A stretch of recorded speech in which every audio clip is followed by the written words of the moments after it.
박등부 예배 오신 우리 비전베이스 학생들, 멘토쌤들 주님의 이름으로 환영하고 축복합니다. 서로 격려할까요? 박수하고 인사할까요? 잘 오셨습니다.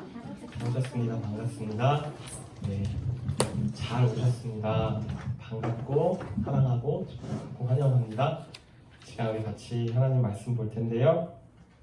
오늘 함께 볼 하나님 말씀은 주보에 나와 있는 것처럼 느헤미야 8장 1절에서 10절 말씀입니다. 느헤미야 8장 1절에서 12절 말씀입니다. 저와 같이 교독하겠습니다. 느헤미야 8장 1절에서 10절 말씀. 교독합니다. 이스라엘 자손이 자기들의 성읍에 거주하였더니 일곱째 달에 이르러 모든 백성이 일제히 수문 앞 광장에 모여 학사 에스라에게 여호와께서 이스라엘에게 명령하신 모세의 율법책을 가져오기를 청하매. 일곱째 달 초하루에 지사장 에스라가 율법책을 가지고 회중 앞으로 남자나 여자나 알아들을 만한 모든 사람 앞에 이르러 수문 앞 광장에서 새벽부터 정오까지 남자나 여자나 알아들을 만한 모든 사람 앞에서 읽음에 뭇 백성이 그 율법책에 귀를 기울였는데 그때 학사 에스라가 특별히 지은 나무 강단에 서고 그의 곁 오른쪽에 선 자는 마기야와 스마와 아나야와 우리야와 hilki야와 마아세야요 그의 왼쪽에 선 자는 여다야와 미사야와 말기야와 하순과 사스가파와 사야와 무슬라니라. 에스라가 모든 백성 위에 서서 그들 목전에 책을 펴니 책을 펼 때에 모든 백성이 일어서니라. 에스라가 위대하신 하나님 여호와를 송축하되 모든 백성이 손을 들고 아멘 아멘 하고 응답하고 몸을 굽혀 얼굴을 하이고 여호와께 경배하니라.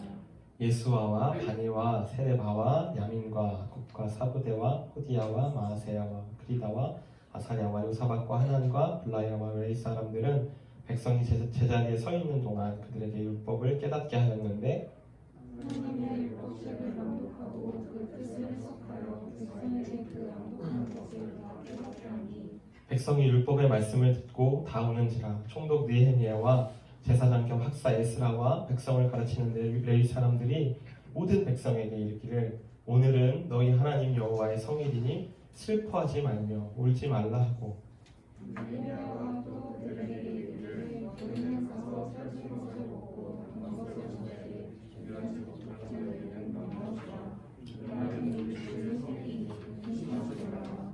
여호와를 위하여 기뻐하는 것이 너희에게 일어나고 레위 사람들도 모든 백성을 정숙하게 하여 이르기를 오늘은 성일이니 마땅히 조용하고 근심하지 말라 하니 모든 백성이 곧 가서 먹고 마시며 나누어주고 크게 즐거워하니 이는 그들이 그 읽어 들려준 말을 밝히 알미라.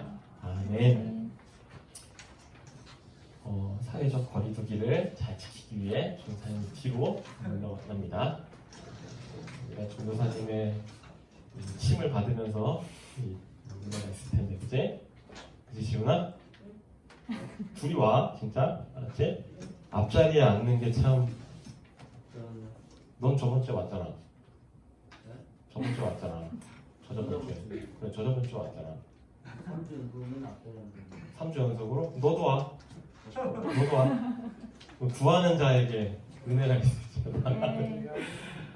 감사해요. 앞자리에 앉는 게 사실 큰 용기죠. 안내 선생님들도 큰 용기가 필요해. 얘들아 가서 앞에 앉아 라고 말했을 때 너희들이 안 앉으면 선생님들은 또 이거 어떻게 하지? 우리 형쌤 특히 마음이 비단결같이 고운 우리 형쌤은 그거 못하지 잘. 딴 데 앉으면 그래 거기 앉아 이렇게 되죠. 네, 한번 훈련을 시켜야 되는데 그죠? 앞자리에 앉는 건 참 용기가 필요한 일이에요. 근데 저 어릴 때만 해도 막 앞자리 막 은혜의 자리 그래가지고 서로 앉겠다고 막 그랬는데 요즘은 쉽지 않지. 그렇지만 여러분 앞자리에 앉을 수 있기를 바래요. 아멘. 그게 어떤 보여지는 것보다 내 마음 내가 하나님 더 가까이서 만나고 싶어요. 물론 앞에 온다고 하나님 더 가까이 만나는 거 아니야. 그렇지만 그 마음을 하나님 보시니까 사람이 마음에 있는 생각을 말로 이야기하거든요. 그러니까 가능하면 욕 안 하면 좋겠다. 안 보이는데 할 수 있어. 근데 가능하면 줄이면 좋겠고 가능하면 안 하면 좋겠어. 자기의 생각이 말로 나오는 거니까. 나중에 이불킥할 상황이 와요. 나이 먹으면. 그렇죠? 네, 사설을 여기까지 하고 여러분 먼저 한 가지 광고를 하고 예배 문을 열면 좋겠는데 이제 오늘 좀 많이 줄었어요. 이제 학생들 많이 줄어들고 했는데 지금 사회적 거리두기가 다시 좀 강력하게 되어지는 상황인 것 같아요. 확진자가 다시 50명 정도로 늘어나고 이런 상황 속에서 우리는 어떻게 해야 할 것인가. 우리가 첫 예배 문을 열 때 전사님이 이야기한 것처럼 우리에게는 기초 원칙이 있어요. 그건 뭐냐면 우리가 있는 곳에서 예배한다.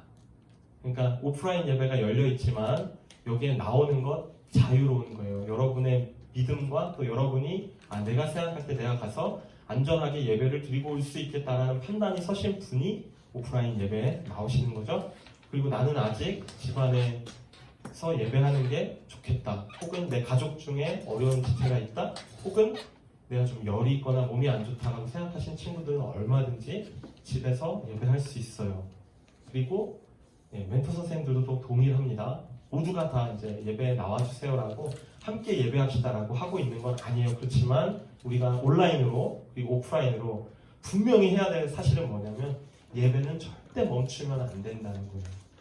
여러분의 어떻게 보면 하나님 앞에 여러분이 믿음을 표현할 수 있는 좋은 계기가 되는 것 같아요. 내가 있는 곳에서 예배하겠다. 그래서 온라인으로 할 수 있고 또 오프라인으로 할 수 있어요. 그러니까 혹시 멘토 선생님들도 다 아이들에게 나오도록 유도하고 이렇게 하시지 마시고 저번에 광고한 것처럼 이렇게 나올 수 있으면 나오고 같이 예배하자. 그렇지만 집에서 너희가 예배할 수 있도록 도울 테니까 예배하자. 그래서 꼭 토요일이나 그 전날 연락해 주시고 인원 파악해 주시고 나올 수 있는 친구들 어떤지 얘기해 주세요. 두 번째는 이따 우리 홍쌤이 광고하시겠지만 QR코드 시스템이 도입됐어요. 교적에 여러분의 전화번호가 다 입력이 되어 있는데 전화번호 입력이 되어 있는 친구들에게만 QR코드 문자가 교회에서 발송이 됐어요. 그래서 이번 기회에 내가 전화번호가 바뀌었는데 그동안 알리지 못했다고 생각하는 친구들은 QR코드 못 받은 친구들은 오늘 담임 멘토쌤에게 얘기해 주시고 그다음에 전화번호 바뀐 거 알려주시고 그러면 다시 교적에 입력을 해서 여러분이 QR코드로 들어올 수 있도록. 여러분이 QR코드 찍고 들어오는 거는 간단해요. 교회에서 여러분의 정보를 다른 데 이용하려고 하는 것이 아니라 혹시라도 어떤 문제가 생겼을 때 즉각적인 방역 조치를 하기 위해서 우리가 전화번호와 이런 개인 정보들을 가지고만 있는 거니까 너무 걱정하지 마시고 다른 용도로 사용되지 않습니다. 그래서 교회에서 좀 최신 시스템을 도입했죠. 아침에 들어오면서 QR코드 봤어? 이렇게 찍으면 바로 띡 하면서 정보가 되고 출석이 되니까. 그리고 당분간은 고등부 출석도 교적으로 바로 이제 QR코드를 입력하면 출석 시스템이 되거든요. 이거 나중에 듣으니까 말씀드릴게요. 우리는 3주 동안 무언가의 회복을 이야기하고 있습니다. 뭐의 회복일까? 이거 마치면 또 오세요. 정답. 용기 있게 한번 얘기해볼 친구. 예배 회복? 너 누구냐? 형이냐? 미안해. 전사님 눈이 안 좋아. 니들 오해하면 안 돼. 막 이렇게 머리서 막 지나가면서 막 이렇게 인사했는데 내가 막 눈을 이렇게 뜨고 있으면 진짜 너희들을 보고 아는 척을 안 하는 게 아니야. 1학년 특히 얘네들은 다 알아. 전사님 원래 저런 분위기야. 근데 오해하시면 안 돼요. 현민이 박수 한번 할까요? 예배 회복. 이스라엘의 예배가 무너졌습니다. 왜?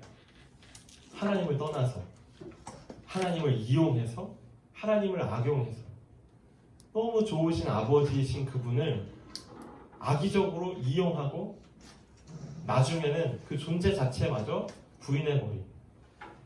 그렇지만 특별히 이스라엘이 멸망당한 특별한 이유가 있어요. 그건 뭐냐면 이 세상은요, 가나안의 7 족속들 혹은 노아의 방주에 타지 못한 모든 사람들, 하나님의 그 진노의 심판을 받았던 사람들이 있어요. 실제로.